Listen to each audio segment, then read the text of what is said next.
చంద్రబాబు నాయుడు గారు మన ఆంధ్రప్రదేశ్ రాష్ట్రంలో ఏం జరుగుతుంది?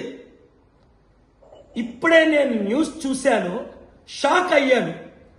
బీటెక్ స్టూడెంట్ జేమ్స్ని తిరుపతి జిల్లా చంద్రగిరిలో నాయుడు ఎవరో గ్యాంగ్స్ రౌడీ సీటర్స్ ఎత్తికెళ్లి 2 రోజులు హోటల్లో ఉంచి చిదగబాది చంపేస్తుండగా ఎవరో కాపాడారట.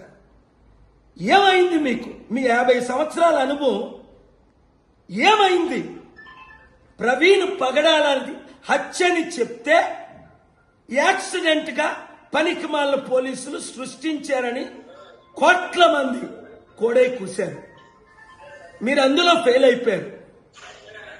పవన్ కళ్యాణ్ ఊర్లో దళితుల్ని బహిష్కరిస్తే మీరు యాక్షన్ తీసుకోలేదు. ఇప్పుడు ఇది అంటే రోజుకొక అన్యాయం, అత్యాచారం, మానభంగం జరుగుతుంటే ఒక ముఖ్యమంత్రిగా మీకు నిద్ర ఎలాగొస్తుందండి? ప్రపంచ శాంతి సభ ఈ మే 24 సికింద్రాబాద్ లో పెడుతున్నాను. రండి, మారు మనసు పొందండి, మీ లీడర్స్ అందరినీ తీసుకొని రండి. ఒకప్పుడు ఎంత మంచి పాలన చేశారండి మీరు, నా బ్లెస్సింగ్లు తీసుకొని.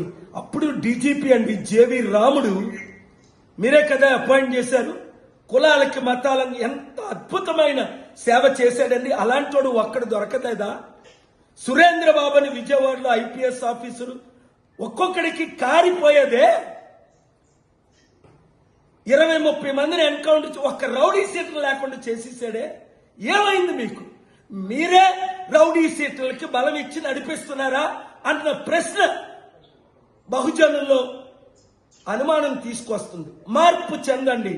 ఈ వీడియో చంద్రబాబు నాయుడు గారికి చేరినంత వరకు వైరల్ చేయండి, అన్ని ఛానల్లో బ్రాడ్కాస్ట్ చేయండి. రాష్ట్రాన్ని, దేశాన్ని రక్షించుకుందాం, మన సత్తా చూపిద్దాం.